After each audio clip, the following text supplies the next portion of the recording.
Bismillahirrahmanirrahim and Assalamu alaikum class. I hope you all will be doing fine. As you know, we have already started a chapter number 4, which is Environment and Feeding Relationships. In this chapter, we previously discussed about the environment, about the ecosystem, about the components of the ecosystem, habitat, kinds of habitat, and adaptations. So, now our today's topic of discussion is biotic components and their relation with food chain.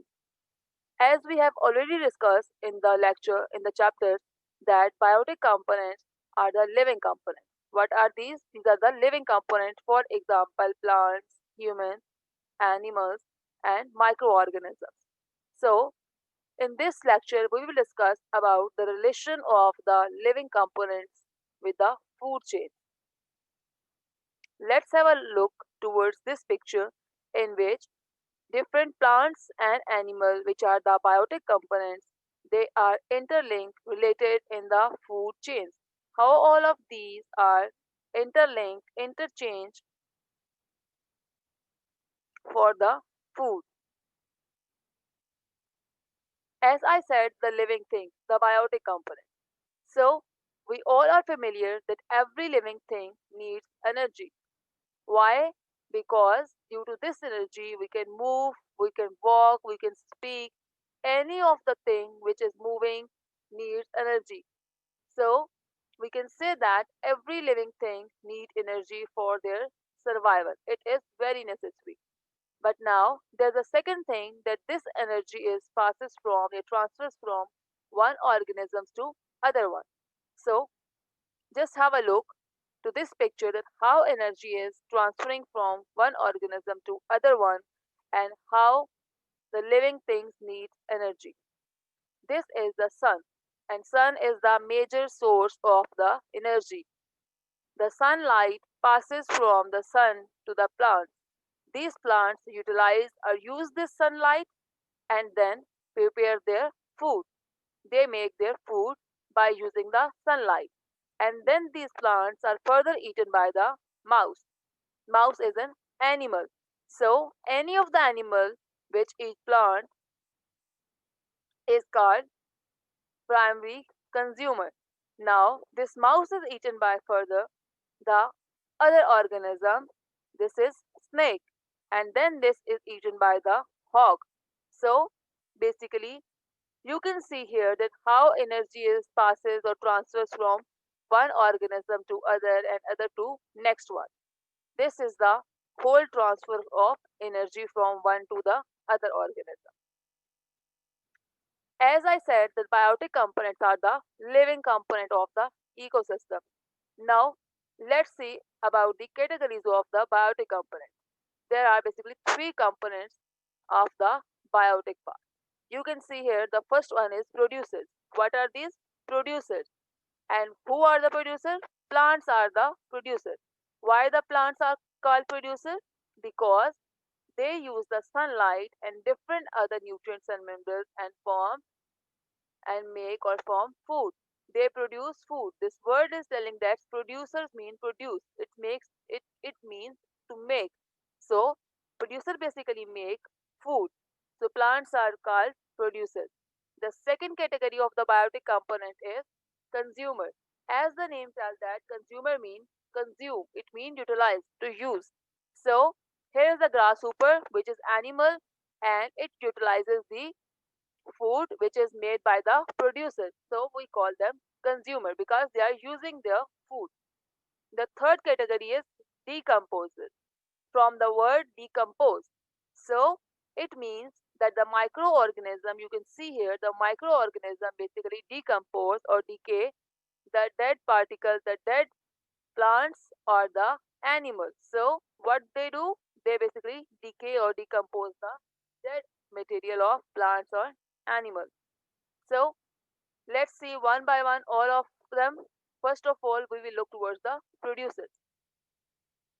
As I told you, producers are basically plants. Why? Because they prepare their own food. So we call them autotrophs. Green plants which make their own food.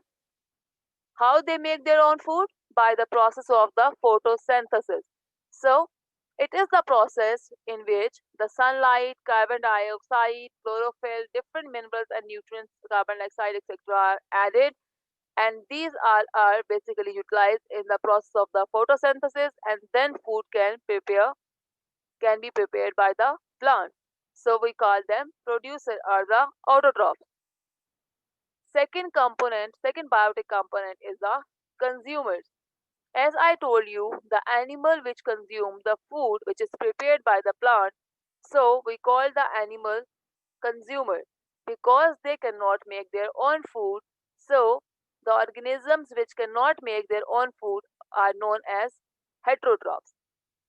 Let's see, the consumer is further divided into the three categories. The first is the primary consumer. You can see here, this is the primary consumer. As I told you before, that the animal or the organism who eat plants to gain the food is known as primary consumer. Here is the grasshopper who eat plants, so it is the primary consumer. And then this primary consumer is eaten by the other organism which we know as secondary consumer. So here you can see that snake is a secondary consumer. Then the secondary consumer is further eaten by the tertiary consumer.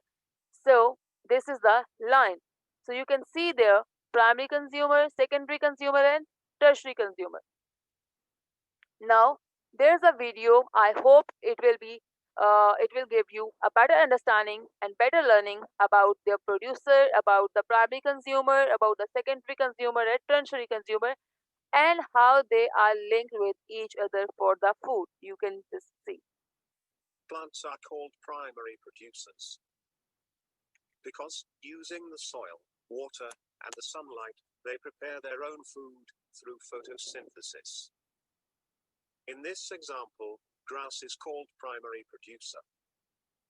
Animals are consumers. This is because they don't produce energy, they just use it up. Animals that eat plants are called primary consumers or herbivores. In this example, grasshopper is called primary consumer.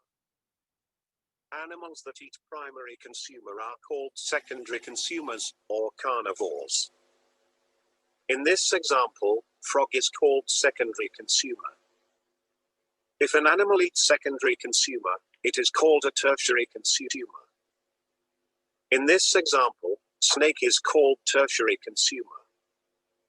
The tertiary consumers are eaten by quaternary consumers. They are called the...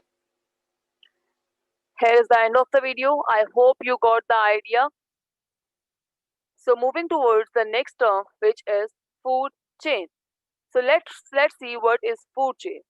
As I told you that organism is dependent on the other organism for the food, for the energy. So organisms eat other organism and then it is eaten by the other organism. This whole feeding relationship is called the food chain. What it is called? It is called the food chain. So let's see. Here are few examples that how organism is dependent for the food on the other organism. It is a food chain in which first of all here is a grass. It is a plant which make the food, so we call them producer. This producer is eaten by the other organism which is zebra here. So zebra is called primary consumer because the organism who eat plants or eat producer is called primary consumer. And then this organism is eaten by the other organism which is here lion. So lion is the secondary consumer because the organism who eat the primary consumer is called secondary consumer. So you can see here organism is eaten by the other organism and then this organism eaten by the others one. So this feeding relationship is called food chain. Let's see another example of the food chain in which again the producer are the leaves, the plant, which is eaten by the caterpillar. So caterpillar will be the primary consumer and then this caterpillar is eaten by the bird and bird is known as the secondary consumer and then this bird is further eaten by the hawk and it will be tertiary consumer. So here is the another food chain in which the one organism is dependent on the other and other is that's dependent on the next one for the food, for the energy. Let's check few more example of the food chains. For example, here is again the plant producer grass, which is eaten by the grasshopper, and grasshopper is the primary consumer, and then this grasshopper is further eaten by the snake, and snake will be secondary consumer, and then the snake will be further eaten by the hawk. So hawk is the tertiary consumer. You can see here it is a straight line, a straight chain in which how the organism is dependent on the other organism. Let's see one more example. This is the example of the aquatic habitat in the food chain. You can see here this is the algae, which are the green plants. This algae basically prepare the food, and this is eaten by the krill, and then krill is eaten by the cod, and cod is the food of seal, and then this seal is eaten by the whale. So what are these? One by one we will discuss this. This is a producer because they produce the food, and then this is the krill. This is the primary consumer because it is eating producer, and then krill is further eaten by the cod. So cod will be the secondary consumer, and then seal will be the tertiary consumer, and whale will be the quaternary consumer. So here is the another example. You see, moving towards the question answer session, this was the end of our lecture class. If you have any query, you can ask me. Thank you so much for listening.